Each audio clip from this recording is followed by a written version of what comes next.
Welcome back to my page. So, in one of my early videos, I mentioned how I was uncomfortable doing video blogs and being recorded of any sort, but I didn't actually say why.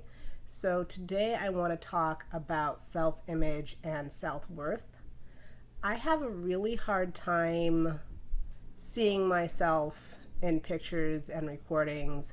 Stick me on a stage, put me in front of a whole bunch of people, completely fine with that. I've done beauty pageants my entire life and I've done public speaking. I can do that all day long, doesn't bother me. But put a mirror in front of me or a video where I can see myself and it all goes to shit. And I wanted to explain why. So, growing up, my mom was really big on my beauty. That was my number one redeeming quality. I was super intelligent. I skipped some grades in school. I was highly athletic. I busted through more records and hold more state titles than I have time to talk about. But when I came up in conversation, none of that was mentioned. The only thing she ever really talked and cared about was how I looked. For instance, I remember when I got my first boyfriend, and instead of being excited like most parents are, my mom was more excited about how I looked. So the day I told her that I was dating a dude, I was in, I think, seventh grade. Seventh or eighth grade was my first boyfriend. She immediately stuck me in the car and we went down to the salon where I got waxed and my hair straightened and my teeth whitened and the whole 9 yards, because it was super important that if I was dating that I looked attractive enough for the boys. It didn't matter what I thought about any of it, just so long as the guys thought I was attractive. And one of the things that I remember kind of bothering me at the time was, as you can see, I have extremely curly hair. It's wet right now, but when it dries, it comes to about my ears and it's very tight curled. Well, my mom wanted to get rid of that. She told me it made me look too black and it was unacceptable. So we went and straightened it. And the straightening worked for the day. It looked really nice, but as you know, when you straighten your hair, as soon as it gets wet or humid, it poofs up like a poodle and then eventually goes back to being curly. So the next step, of course, was to start relaxing it. And anyone who relaxes their hair knows that that takes a lot of work. And even if you use a nice, good relaxer, it still does a lot of damage to your hair because it's not its natural state. Curly hair does not want to be straight, it wants to be curly.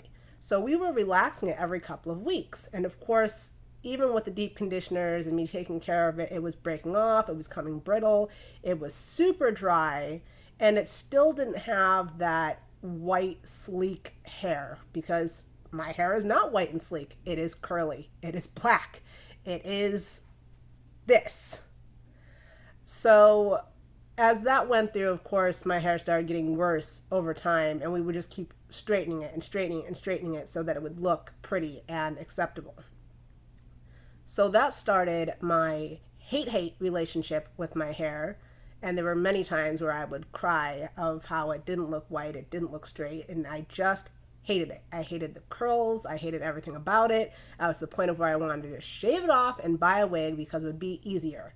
But instead, I ended up just buying clip-in hair extensions and clip-in hair ponytails so I could just pull all of this back super tight, wrap it up in a bun, and then just clip in fake hair and just be done with it. So that was one of the starts to my issues of self-worth. I also remember around ninth and 10th grade, I started having a growth spurt and I put on weight. I went from a size 00 pants to a size 6. And my mom spent the entire summer making fun of me, telling me how I was getting too fat to walk and she was going to have to push me around in a wheelbarrow and I wasn't going to be able to do sports. And it really bothered me. I'm only 5'2", I'm not big, and that was a big weight jump for me. I don't remember the exact weight, I just remember the size difference. And I kept thinking how I was too fat and the weight needed to go, and my mom enforced that by the constant cracks on how fat I was becoming and the fact that I wasn't going to be able to walk. So I started taking her diet pills. I don't even know if she knew I was taking them. But I took her diet pills and I stopped eating. I just ate the bare minimum of what I could. And I dropped weight, but I started getting super sick. And she didn't even notice that. All she noticed was that I was dropping weight and how excited she was about that, because she could go back to fitting in my clothes. My size 8 pants were too big for her to wear. One day I was walking in the hallway and I had just finished taking a handful of pills that I really should not have been taking. And I got super dizzy, threw up, and passed out. And my best friend at the time finally was like, "What are you doing? What's going on? Because whatever it is, you're super unhealthy and you're not really." I didn't really tell her what was happening, but she was around enough to know that something was happening. So that day, I quit taking the pills and I started eating healthier and more salads and working out and trying to drop weight the healthy way. When I really shouldn't have been trying to lose weight at all. It was around that time where girls actually start putting on weight because they're going to start developing. They start getting breasts, they start getting hips, and they need the energy. I wasn't doing so well with that because I was doing a lot of sports at the time and I wasn't giving my body anything to build off of. I was working super hard to make sure that I was just this stick figure of a girl that just really wasn't healthy. So there was another issue with my body images.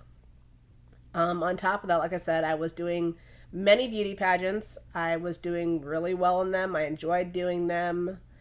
I kept up on everything beauty aspect. I went to the salon constantly to get all the hair waxed off. I kept my nails up and tidy, and I was just miserable. And it got to the point where I started self-harming and leaving little bruises and marks on myself, but it was so important for my pageants and my life and my upkeep that no one actually saw what was happening. So I would purposely go out of my way to make sure that the marks I left wouldn't leave scars, because scars were completely unacceptable and couldn't be seen in a bathing suit. So they were all high up in small areas that were covered. And that's how I started relaxing a little bit. And again, I look back and think how amazingly crazy all of that was, and the help I should have been getting and receiving, but I wasn't. And if you had talked to anyone in my life, they all thought I was happy, I was gorgeous, I was having all this fun.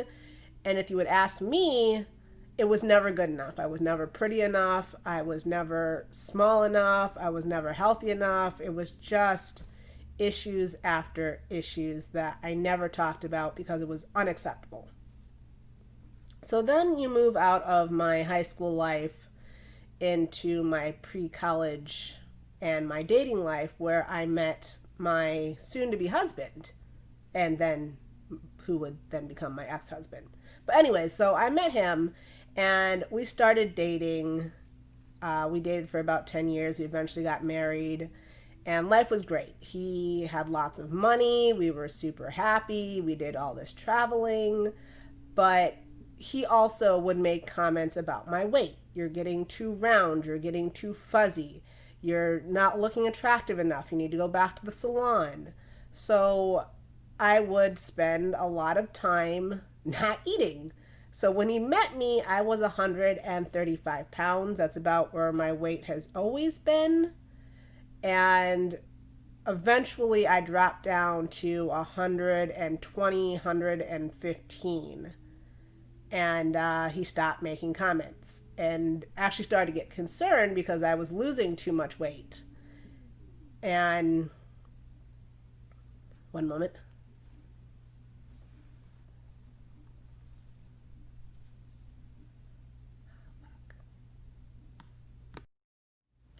And when I eventually got pregnant, he constantly called me the hippo. I have to feed the hippo. I have to take care of the hippo. The hippo needs a nap.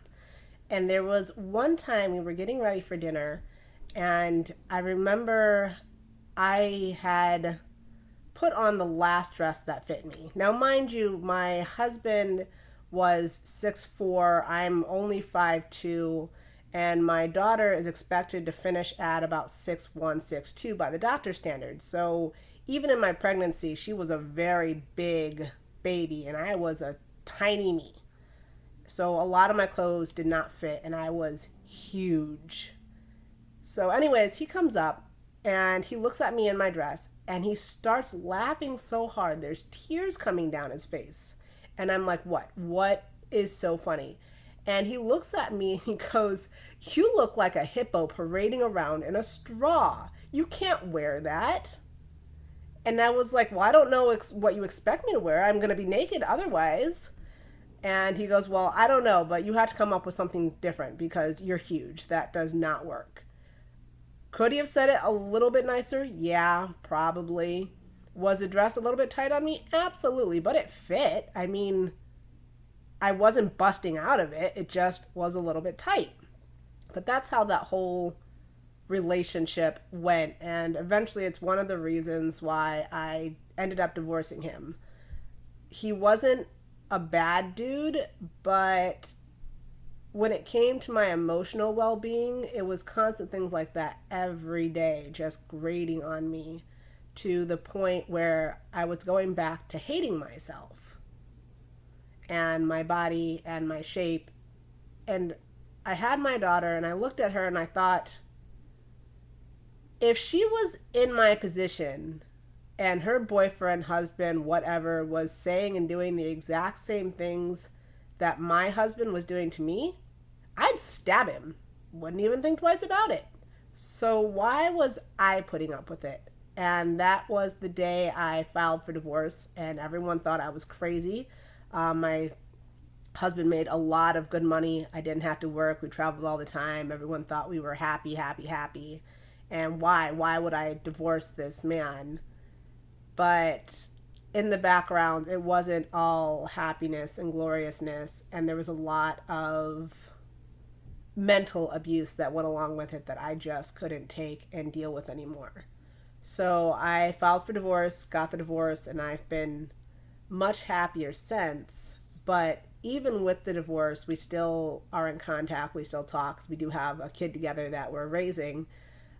He said something the other day that would have bothered me a year and a half ago, but now I just kind of looked at it and laughed.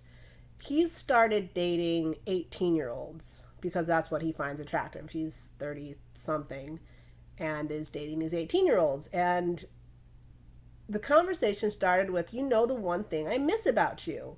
And I was hoping it would be something, well, any woman thinks that their ex-husband would miss about them.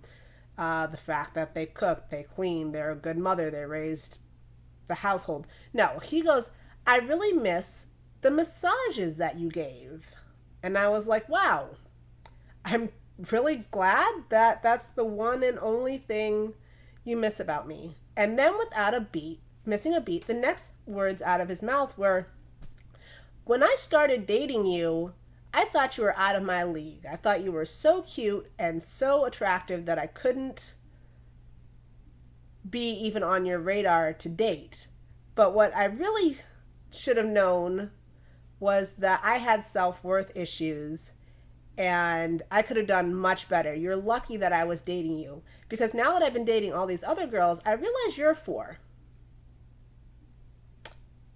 Awesome. That's just awesome. I'm 32 years old. I'm in really good shape. I'm super healthy. I cannot compete with an 18-year-old on the scale of bodiness. I had a child who was way too big for me. I've got my tiger stripes that I'm very proud of, and I'm older. That's just what it is. No, I cannot compete with an 18-year-old. I'm not even going to try. But yeah, that was an interesting conversation. And it was conversations like that that would happen constantly, which is why I got out of the relationship, because 1, it wasn't good for me, and 2, I wanted to be able to show my daughter that your self-worth is important, that the way you see and look and feel about yourself is important. And that a lot of people, even in the relationship of my husband, no, he wasn't a drunk, he wasn't an alcoholic, he didn't beat me, he didn't make me work. He took care of me in that sense. Mentally, I was dying. And a lot of people told me, well, suck it up, stay with him, and just deal with it. And I don't really think that's okay. And that's honestly awful advice. I don't think you should stay in a relationship where you're constantly miserable and constantly being told that you're not good enough, you're not pretty enough, and that your only value and worth is your beauty. Where no one ever mentions you are super smart, you help balance the books, you help clean, you have other value to you than what you look like. That really wasn't a thing for me. And it had a lot to do with my postpartum depression that ended up hitting me pretty hard. So eventually I started talking out on these issues that I was having, and I would love to say I got the support I needed, but in all honesty, it did not go that way. A lot of girls would look at me and roll their eyes and say I was just complaining. I'm tiny, I'm cute, I'm gorgeous, I'm just looking for attention. There's no way that I'm going through the same issues that they're going through, that I just couldn't understand what it's truly like to be ugly and unwanted and self-worth, and that I needed to just shut up and accept where I'm at in life. Not helpful. And no, I'm not 200 pounds. I'm not unhealthy. And on a scale of attractiveness, yeah, I'm probably decently attractive. But in my own head and how I look at things, that's not where it was. And being told that it was all in my head did not really help me at all. But you know what? It's not a competition. I wasn't competing with anybody over who had it worse. It was a call for help, support, and I wasn't really getting that either, because I guess in their heads I didn't deserve it. I wasn't going through the same traumas that they were going through. I was just needy. So then you start thinking, well, shoot, maybe I am needy. Maybe I don't have issues. Maybe it's all in my head and I should just suck it up. But you don't actually truly feel that way. So now you've got this start of these feelings that you are losing your effing mind. That part of you feels like you need help and you need support, and the other part of you is telling you, please, just shut the hell up. You don't need help. You don't need support. You're just having a mental breakdown or a midlife crisis, and you'll get over it. Neither one of those is correct or healthy. And it's really important that we start not only being able to find the true, honest support and help that we need from someone, anyone, be it a shrink, a true friend, hell, a stranger on the street at this point. We need to be able to find and get what it is that we truly, honestly need to feel secure, healthy, loved.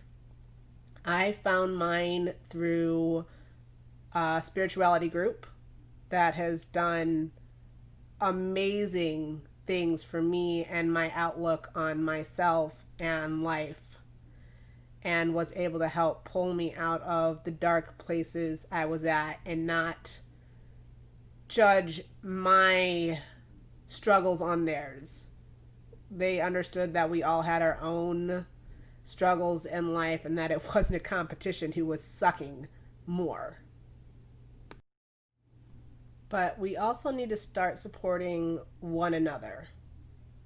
It's something that's not really seen too often. You see a lot of fighting in groups and dragging each other down and struggling to pull yourself on top by using others as stepping stones so that you can feel better, when in reality we would do a lot better and go further if we just helped another out when we're going through these issues, and allowing more places to be a safe place to talk and not feel like you're going to be judged for feeling that the way you're feeling, or told that your feelings are wrong. That is the worst feeling in the world, when you're talking to someone or a group and you're expressing and dumping everything that you're feeling and going through at the moment, and the group comes on, or even just one person comes on and tells you, you're not allowed to feel that way. There's something wrong with you. You're just being needy. You're being wanting. You're looking for attention. And you're like, well, shit. Also, start loving yourself. I've started writing love notes to myself. I send myself flowers. I take myself out to dinner. And at first it seemed even crazy to me. I'm like, I don't know what I'm doing. This is the most ridiculous thing I've done in a while. And believe me, I've done some pretty ridiculous things. But it changes your relationship with yourself when you start taking yourself on dates and having you time where you sit and you tell yourself, okay, I have issues with how my hair looks. I know I have issues with how my hair looks. I know that they're deep seated, but in reality, I love my hair. I love my curls. So I sit and I brush my hair and I tell myself, your hair is beautiful. Your curls are beautiful. You are perfect. There's nothing wrong with you. And it helps a lot to be able to do those little self-love rituals. Anyways, that's my video for today. Like I stated earlier, still super nervous about these, but they will get better with time. And I just want to come on and tell everybody, I love you. You are beautiful, you are gorgeous, and you are not broken. You might be going through some issues for sure, but that doesn't mean you're beyond being loved or being lovable. And now I kind of feel like I'm rambling, so I'm going to get off and go finish my self-rituals for today of buying flowers and chocolate and wine and the whole 9 yards. Bye-bye.